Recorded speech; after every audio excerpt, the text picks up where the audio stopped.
Good afternoon, ladies and gentlemen. Thank you so much for joining us. This is Daniel Estulin. Welcome to Daniel Estulin Media. Today we have a wonderful guest, a very special guest, the chairwoman of Schiller Institute, Helga Zepp, LaRouche. Helga, thank you so much for joining us. Hello, I'm glad to be with you.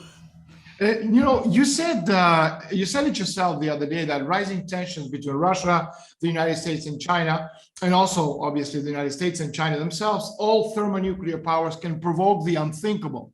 Now, most people think that is far too fetched, but even LaRouche said the other day that a thermonuclear war is a distinct possibility the way things stand. What is your take on the situation right now? I think it's extremely dangerous because, I think there is a complete misjudgment about, how the Russians perceive the situation. People in the West say, why is Russia reacting this way? NATO is not a threat.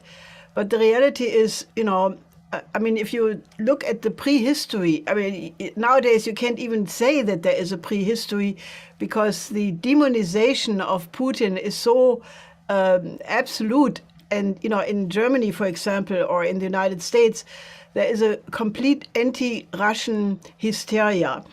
If you look at the TV right now, it is absolutely unbelievable that they only have people on who say more weapons, more heavy weapons.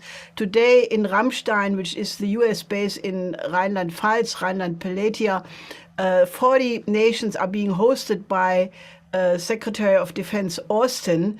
I don't think he asked for permission. Where is sovereignty when you need it? But the hysteria is more weapons, more heavy weapons, to basically face Russia down, crush Russia. The French finance minister, Le Maire, had said it a couple of weeks ago. The aim of all of this is to crush Russia, to crush Putin. And, I think this is very, very dangerous because I think there are red lines. And, these red lines are, this is uncharted waters. Nobody knows exactly where. But, I think we are very, very dangerously close to a nuclear war by accident. Anything can happen. Fake false flag operations are being warned against. And, I think, I insist that you have to look at the prehistory, which really started in 1990. It's all documented. It's proof that James Baker III, the Secretary of State at that time, did give promises. Genscher has said it. There are tapes which absolutely confirm that Russia was given promises NATO would not expand. And if you look at the situation now, NATO is 1,000 kilometers to the east, not 1 inch, but 1,000 kilometers. And Russia felt, really encroached. And there are now reports coming out, like from Swiss intelligence, that, the prehistory before the attack occurred, Zelensky had made a law, or there was a law in the Ukrainian parliament that Ukraine would take Crimea back militarily. Then, there was this demand by Zelensky that Ukraine should have nuclear weapons again. So there is a long, long history. And the war did not start on February 24th, but it started on the 16th when, there was a 30-time increase in the artillery bombardment of the Donbass. So in a certain sense, if people are not willing to discuss the prehistory, you cannot discuss how to get out of it. And right now, if you listen to Biden, to Boris Johnson, to Stoltenberg, none of them talks about diplomacy anymore. All say this has to be settled militarily. And there are some former generals like Dr. Erich Warth in Germany who says this thinking to settle this militarily will lead to a catastrophe. You have to end it diplomatically. But they're not talking about that. So I think we are sitting on a complete powder keg. There's a clear indication, obviously, the United States and NATO alliance in general, they have no intentions to negotiate at all. As you said, they're arming Ukraine to the teeth to use them as cannon fodder to try to bleed Russia over the next few months, over the next few years. Why so much hatred towards Russia, especially right now? Well, I think they were quite happy with Yeltsin. Yeltsin was playing the game of the Washington Consensus, the unipolar world. But then when Putin came in, he started to, take Russia back for, a Russian sovereign standpoint. And, when Obama called Russia to be a regional player, Putin did not go along with it. And he started to, say Russia is one of the major players in the world. So they really hated that because the whole idea was to create an unipolar world and eliminate every government through regime change, through color revolution. So especially, with the rise of China, I mean, I watched all of these security papers published by the Pentagon, and from end of 2017 on, which was about the time when the Belt and Road Initiative became really very visible and a big factor in the situation, they started to say Russia and China is the enemy, it's an opponent, it's not only a competitor. And ever since, naturally the rise of China and naturally now the alliance or the partnership, not alliance, but partnership between Russia and China is regarded to be the absolute enemy. And I think I think the Chinese have understood that, which is why they don't, they don't distance themselves from Russia, because they know that if they don't hang together, they would be the next target of a similar treatment with Taiwan. You mentioned several times recently the whole concept of the moral collapse of the transatlantic world. I read an article recently from the Executive Intelligence Review where you guys are talking about the moral collapse of the transatlantic world cries out for a new paradigm. So what is this new paradigm? And how do we go about building it? Well, the new paradigm is how should mankind live together in 100 years from now? Do you still think that we should have geopolitical confrontation and wars? We as a human species will only make it if we understand that there has to be an idea of the one humanity first. And I think that we have to, in the evolution, in the history of mankind, we have reached a point where either we act as if we are that one humanity or we will destroy each other. So I think the first thing about the new paradigm is to think that there should never again be a national interest which is in contradiction to the interest of humanity as a whole. National interest is legitimate, but it must be in cohesion with the one humanity. And I think that is the conceptual jump. And it's quite easy because, we have also said the new name for peace is development. My late husband, Lyndon LaRouche, has said many, many times that there can be no peace order if you do not uplift dramatically the living standard of the developing countries. And I think that's the other thing, poverty eradication. Why should 2 billion people of the planet not have access to clean water? We have right now, because of the sanctions against Russia, on top of the previous already collapsing financial system, the United Nations has said that 1.7 billion people are in acute danger of starvation. So that has to be overcome. And if the governments of this world would have sense, they would get together and say, we will now double the food production. We will make sure that not one human being is starving to death. And the only countries which are doing that are Russia and India and China. Xi Jinping has declared food security to be one of his priorities for the whole world. Russia and China and India have just made an agreement whereby Russia is exporting more fertilizer to India, and India has the capacity to increase the production of wheat dramatically. So these countries are attending it. But what is the European Union doing? And the United States, they say we have to stick to the rules-based order. And part of these rules are the WTO, and that says you have to set aside land for environmental reasons. So you cannot even produce more food when 1.7 billion people are about to die. That is the problem with the West. As you said, there's 1.7 billion people around the world who are going hungry and starving. And this is, of course, only the beginning. There are roughly, 2 billion people across the world that spend more than 50% of their income on food. In a sense, it's a kind of a genuine paradox. Our planet has everything we need to produce nutritious, natural food to feed the entire world population many times over. In the cases, despite the ravages of industrialized agriculture over the past half a century or more, then the question is, how can it be that our world faces, according to some predictions, the prospect of a decade or more of famine on a global scale? Well, that's only if you project the present trend into the future, but I think this will not happen. I think we are in for absolutely dramatic changes, as you say. We have right now a hyperinflationary tendency which is expressed in the food and the energy price. And it's already now that the poorer parts of the population in every country, even in the United States or in Germany, they can't manage anymore. And if you project this a little bit more in the future, you will have social unrest.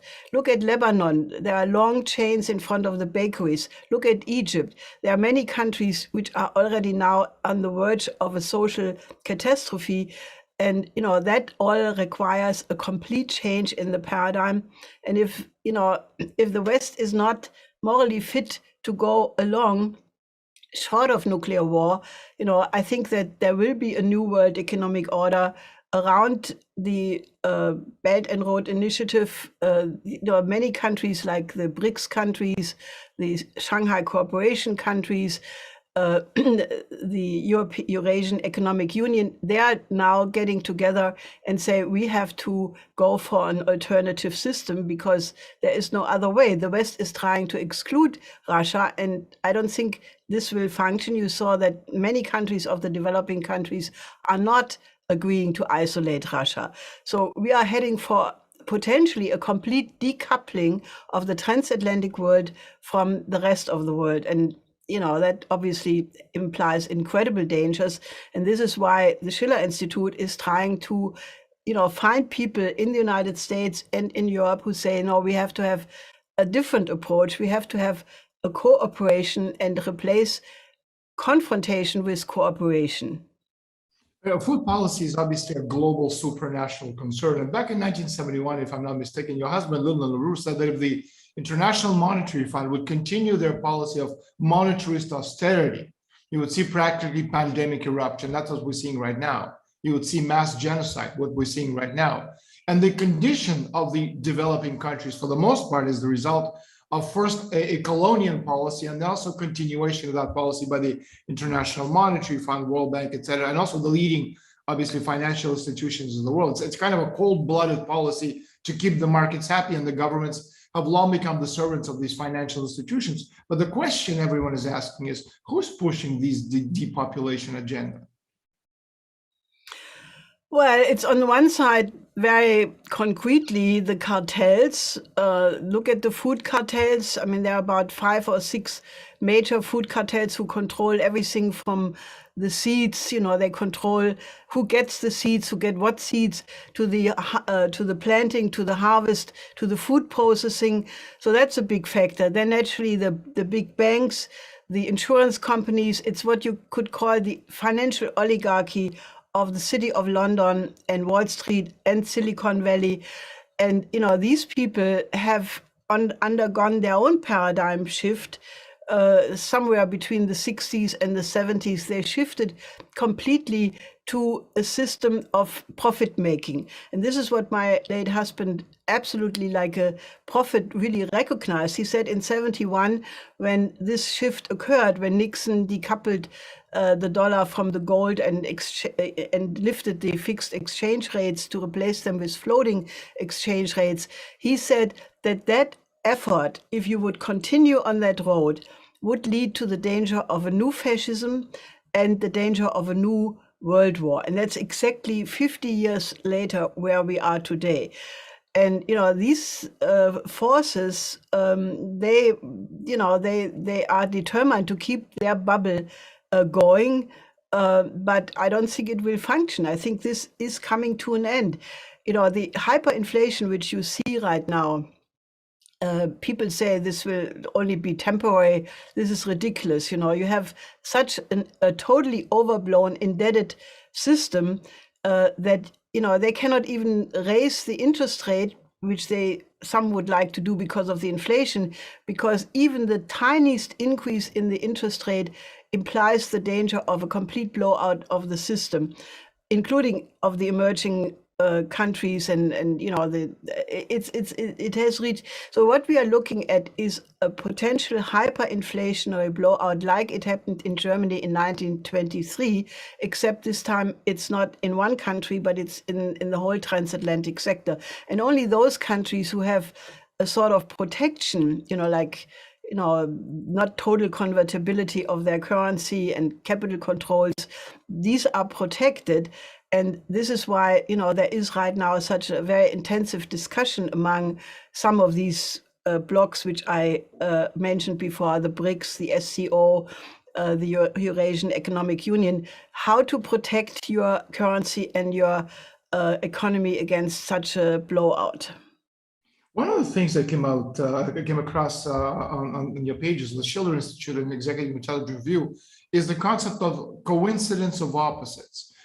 You promoted as an effort to put together this anti-Malthusian movement. Can you explain a little bit what that is, please? Yes. It's actually a philosophical conception which comes from one of the greatest philosophical minds of universal history. His name is Nicolaus of Cusa. He lived in the 15th century.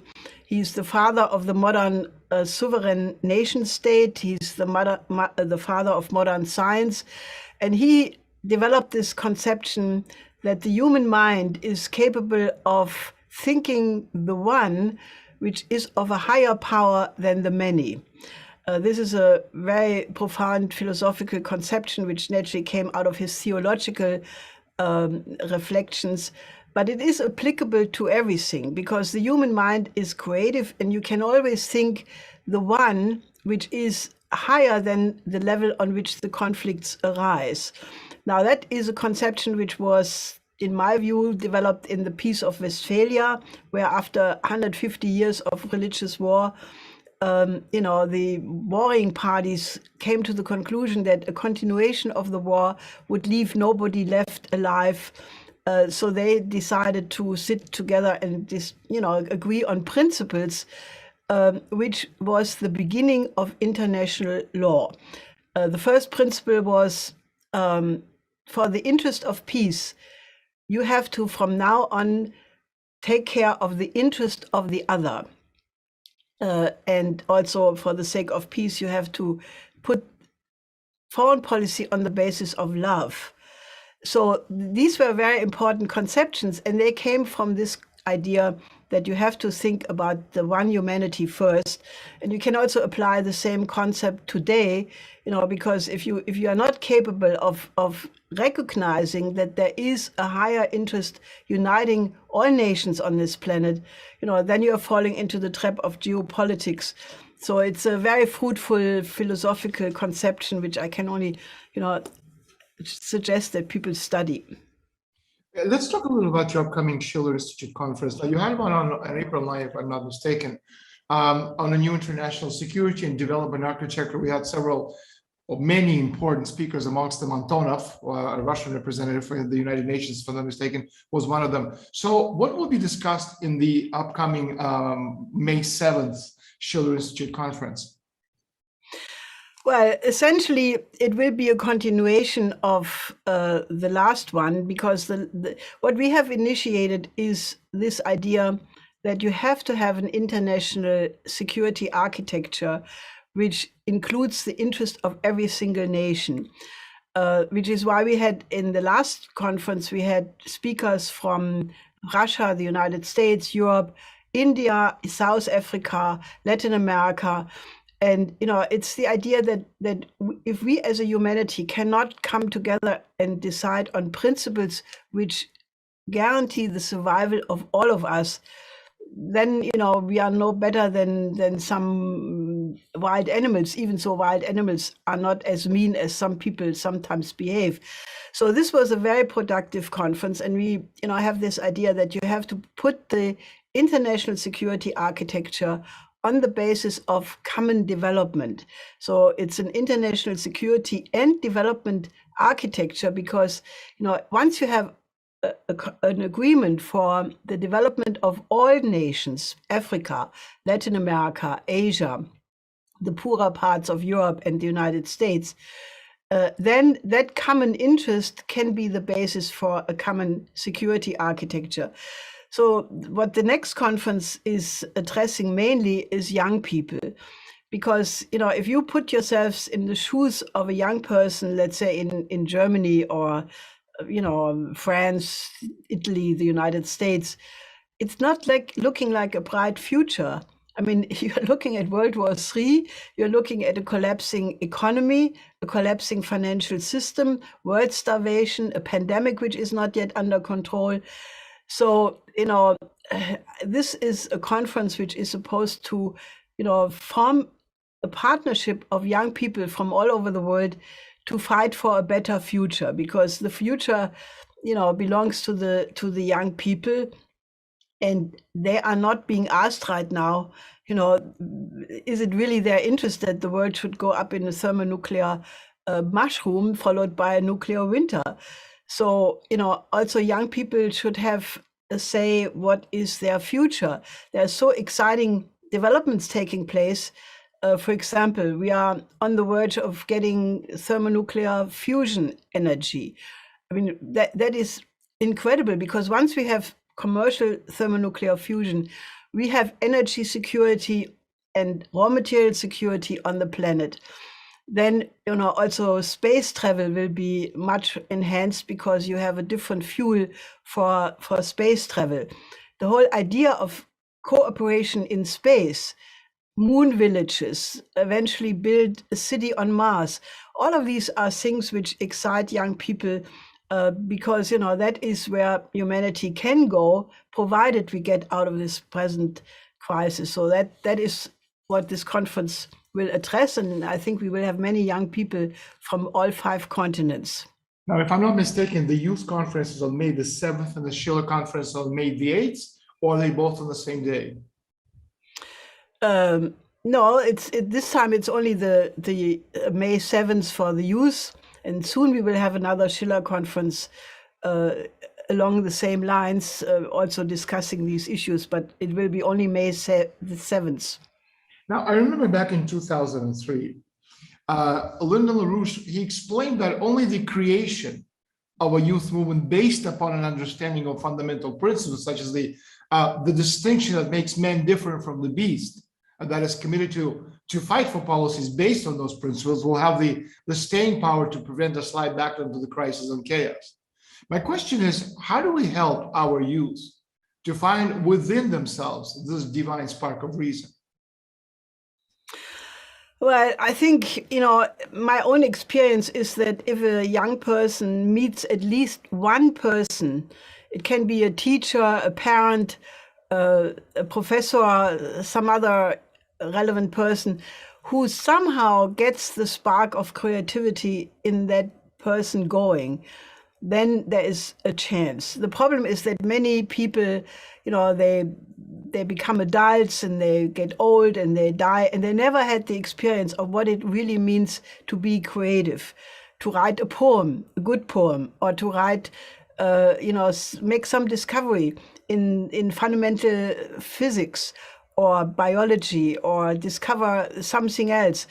And I think that is really what is the fight about, because it is my firmest belief that if every child would have the chance to be exposed to a universal education which gets that spark going, this would be the end of the oligarchy, because the only reason why the oligarchy can rule is because they have developed means to keep people stupid. Right now, for example, I'm very concerned about the fact that so many young people believe in that they have to participate in TikTok little movies about themselves, you know, singing or dancing some ridiculous thing. And there are apparently almost 2 billion young people who are doing that, and they think to be an influencer is the greatest thing in town. You know, I don't think that Kepler discovered gravitation in 8 seconds. And the psychological studies right now, you know, which say that the average concentration span of young people is 8 seconds. And that naturally has to do a lot with gaming, a lot to do with, you know, being addicted to your smartphone.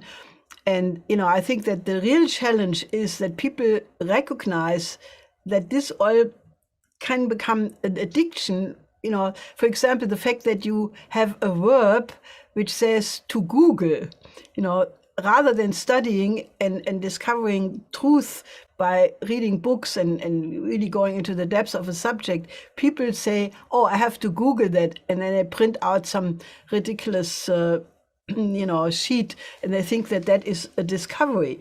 I think we have to have a polemic. I think it's important that young people from all different countries start an ideology project.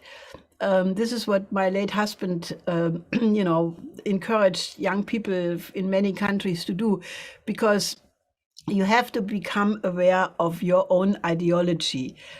It's not self-evident, you know, it's not self-evident how you think. You have to study the axioms of your thinking, because why is it that different people react to the same event so differently and interpret it so differently? It has to do with the axioms.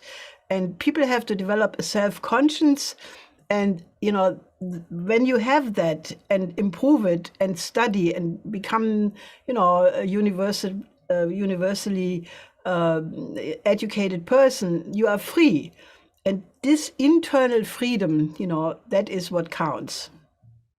In your October 23rd, 2021 conference entitled The Coming Fall of the Cult of Gaia, you juxtapose two irreconcilable views of men. Now, on the one side, you have the almost dominant, at least in certain countries, view that man is a parasite.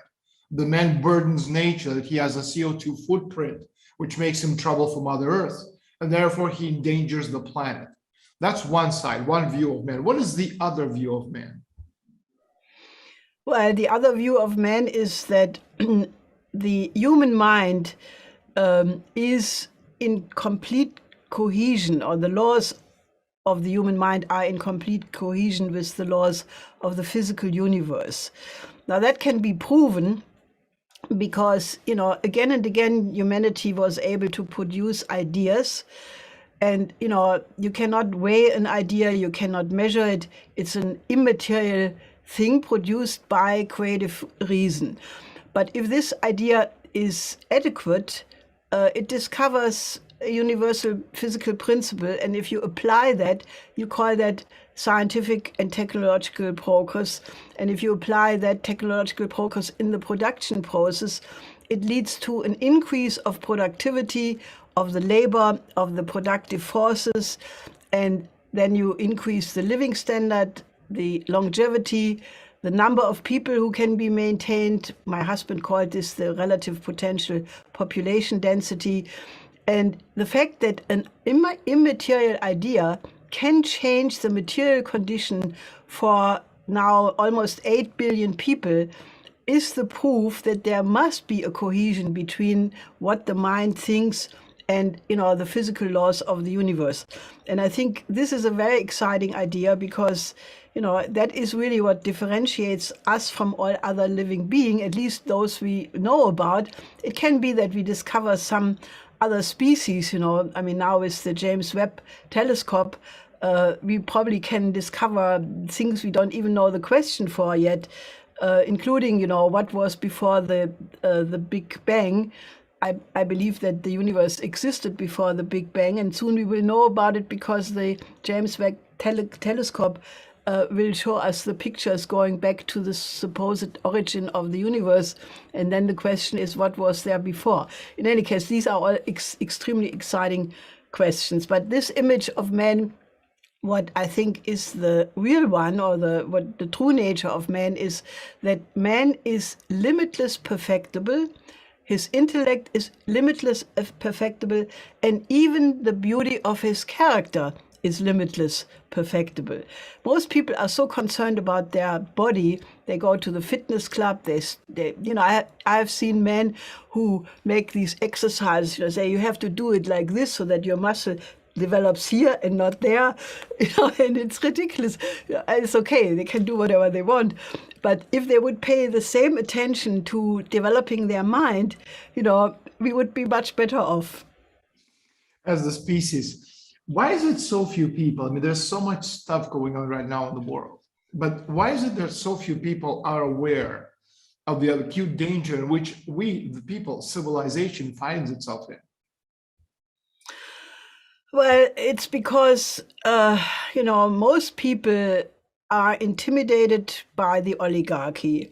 The oligarchy, think about the Roman Empire when they had the circus and the amphitheater, the gladiators, the lions would eat the Christians, all of this games and entertainment to distract people, to keep people under control. Today it's the entertainment industry which has the same function. So most people are so, they think so little of themselves that they turn on the TV or internet or games. They only want to go to vacation. They don't spend the time to think and to discover. And that is why people are very intimidated and fearful, and try to not think about the reality, because once you start to think about it, you get into trouble. And I think that is really the mechanism of control. So the more people start to think and understand that it's actually very easy, because once you really develop the joy of discovery, my favorite philosopher, Nicholas of Cusa, he also talked about the sweetness of truth. And he said that once people start to taste the sweetness of truth, then they will find that this is much sweeter than any meal they can eat, any food they can enjoy, because it is the pleasure of creative thinking, which is what is human. We have enough time for a couple more questions. I want to turn my attention to Middle East and Africa. We're seeing the humanitarian emergency in Syria and also in Yemen. How do these two cases, for example, fit into this global systemic collapse we're witnessing around us? Well, I think the situation in Syria, was one of the countries which, was supposed to be undergoing regime change against, the Assad government. And, it failed basically because Putin decided to intervene militarily in 2015. But, as still going on, the Western countries have been working with the so-called rebels. Now, who are these rebels? This was ISIS, this Al-Qaeda, Al-Nusra, took different names and shades. But, it was really an effort to have regime change against all countries which do not fit the unipolar world. And Yemen, unfortunately, which is, it's a very tragic situation, because it's a proxy war, which also was played, to contain the to play the so-called conflict between Saudi Arabia and Iran, even so the Houthis basically deny that they have such influences from Iran. But it's two cases, where you have the greatest humanitarian crisis going on. The Catholic Cardinal Senari had already 2 years ago called for the United States to abandon the Caesar sanctions, because more than 90% of the Syrian population are on a starvation level. Beasley, the head of the World Food Program, was in Yemen, and he made an incredible video called Hunger Ward, which I can only emphasize everybody must watch, which shows how babies and children are dying in the hospital. They have little arms, like the size of a finger of other people, and he could not do anything about them, seeing them die in front of his own eyes. And he appealed, to the world to do something about it, but I don't think much has happened. And look at Afghanistan. Afghanistan is the worst humanitarian crisis on the planet. And, when the NATO left, and the US and all the NATO countries, they left, and they knew that 80% of the Afghanistan budget was coming from so-called donor money, and they cut it off. So they threw consciously the entire Afghanistan economy into the nothing. Now, 25 million people in Afghanistan are food insecure. I don't know how many died in the meantime in this winter. I mean, when somebody talks about rules-based order and democracy and human rights, and I think about what happens in Afghanistan, these words have become so shallow. And, it is absolutely upsetting, because the Afghanistan people, they have had 40 years of war, and what is being done to them is just not fair. If we compare Europe, which is in a state of decomposition, and we compare Africa, now people think of Africa as something which is like third, fourth world, but we're seeing economic infrastructure development, for example, in countries like Ethiopia, railroads, agriculture gains, the grand renaissance dam, renewable energies. So what's Africa's future? Because I know that Schiller Institute Executive Intelligence Review, your husband, LaRouche, you've done a lot of work on working with African nations, on working on this African dialogue and developing the future of the continent. Well, the first time we wrote an Africa development program was in 1976. We published it in 78. Which was the idea that you need infrastructure, a comprehensive infrastructure program, waterways, ports, integrated with highways, railways. And, in a certain sense, this started to happen when China started to build railroads, and now with the Belt and Road Initiative, for the first time, there is the possibility that these plans are being implemented. And you can look at Africa either, that it's a source of trouble, poverty, disease, refugees, or you can take a look at it in a different way. You can say by 2050, 2.5 billion people will be living in Africa. That means you need a lot of productive jobs. And then Africa will have the youngest average population on the planet. So if you put in the right kind of development right now, and there are many young leaders who really want to develop Africa, and who are thinking completely different than the former colonial powers, then Africa can become the new China, but with African characteristics. I think that Africa can become the powerhouse of the future. And, therefore, I think the conflict which we see right now playing out is not between the so-called democracies and the so-called autocratic regimes, as it's always being said. But what we see right now is the conflict between the former colonial powers and the so-called victims, the former colonies, who have understood that they have to take the development in their own hands. And mainly because of China and the Belt and Road Initiative, there is right now the real possibility to overcome underdevelopment and poverty for the first time. So, I think that is really the crucial. We are right now at a complete change of the system. The old system is gone. The old order is hopelessly gone. There is no way how you can go back to an unipolar world. But I think even a multipolar world is not good, because multipolarity still has the idea of a geopolitical confrontation. And that is why I think this idea of the new paradigm, the one humanity, or Xi Jinping calls it the shared community of the joint destiny of mankind, that is the idea of the future. And I think that that will be an idea which will catch on. And that's what our youth conference on May 7th will discuss, because, you know, it is not a foregone conclusion, but you need people to fight for it. You know, and there's no better thing than young people who have a lot of energy and a lot of passion take on this fight. Helga, before we go, so May 7th is the Schiller Institute Youth Conference. How can people sign up to watch it? Well, if you are so kind, you put the link where people can register under your video. Then you can go to the website of the Schiller Institute. We will put a link there. You can register for it. So I think that the best way is to become a member of the Schiller Institute, because you see, this is a movement for a new renaissance. And, you know, we need a lot of activists, because, you know, it's, as I said, you know, the future is really not decided.